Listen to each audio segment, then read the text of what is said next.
கிறிஸ்துவுக்குள் மிகவும் பிரியமானவர்களே, கர்த்தராகிய இயேசு கிறிஸ்து நாமத்தினாலே உங்களை வாழ்த்துகிறேன். இன்றைக்கு நம்ம என்ன வேத வசனம் குறித்து பார்க்க போறோம்னா 1 கொரிந்தியர் 10:24 நீங்கள் பெற்றுக்கொள்ளத்தக்கதாக ஓடுங்கள்.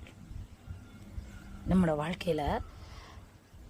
வாழ்க்கையானது ஒரு அர்த்தமற்றதா இருக்கக்கூடாது.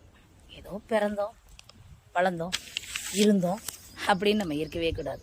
பெற்றுக்கொள்ளத்தக்கதாக ஓடணும். நம்ம ஆண்டவருக்குள்ள சாதிக்க வேண்டிய காரியங்கள் நிறைய இருக்கு. ஆண்டவருக்காய் நம்ம செய்யக்கூடிய காரியங்கள் நிறைய இருக்கு.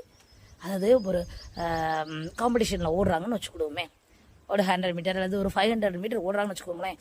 அவங்க இலக்க பாருங்க, அதை எப்படியாவது அடையணும், நம்ம எப்படியாவது வெற்றி பெறணும், இச்சை அடக்கத்தோடு ஓடுவாங்க.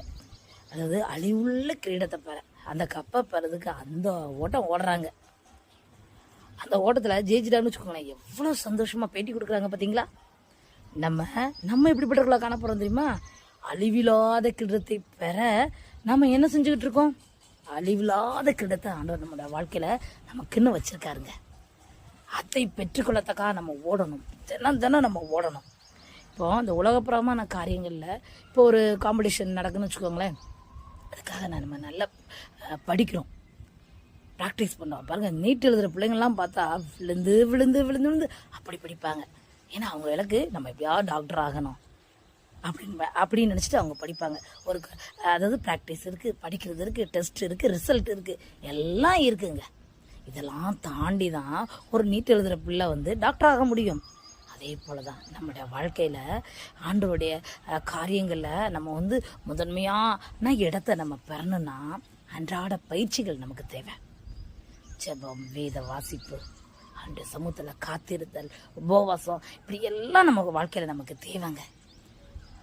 அதை பெற்றுக்கொள்ளத்தக்கதாக நம்ம ஓடணும். ஏதோ சண்டை ஆயிடுச்சுன்னா அலையில் அடிச்சுட்டு சர்ச்சுக்கு போவோம் போகாட்டா இருந்தால் முதல்ல நிறைய பேருக்கு எப்படி தெரியுமா, அவங்க சர்ச்சுக்கு போகட்டா பக்கத்தில் உள்ள புரஜாதிக்கு கேட்பாங்க, என்னக்கா நீங்கள் சர்ச்சுக்கு போகலையாக்கா அப்படின்னு கேட்பாங்க. ஐயோ, ஆண்டவர் விட்டால் கூட விடுவார் போல, இந்த பக்கத்தில் இருக்காரங்க விட மாட்டாங்கன்னு சொல்லி ஃபீல் பண்ணுற கூட்டங்கள்லாம் நிறைய இருக்குது. அதுக்கு பயந்துட்டே ஓடுற கூட்டங்களும் இருக்குது. அப்படி இருக்கக்கூடாதுங்க.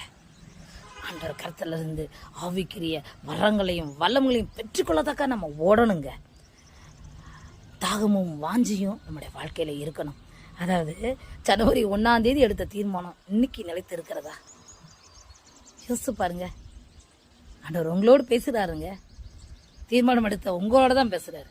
அதை நீங்க ரீகால் பண்ணுங்க, ரினிவல் பண்ணுங்க, ரிமெம்பர் பண்ணுங்க. கர்த்தர் உங்களை ஆசீர்வதிப்பார். அமேன். பெற்றுக்கொள்ளத்தக்கதாய் ஓடுங்கள். அமேன். அந்த இயேசுவை நம்புங்கள், ஏற்றுக்கொள்ளுங்கள், விசுவாசங்கள். கர்த்தருடைய கருத்திலிருந்து பெரிய அற்புதங்களை பெற்றுக்கொள்வீர்கள்.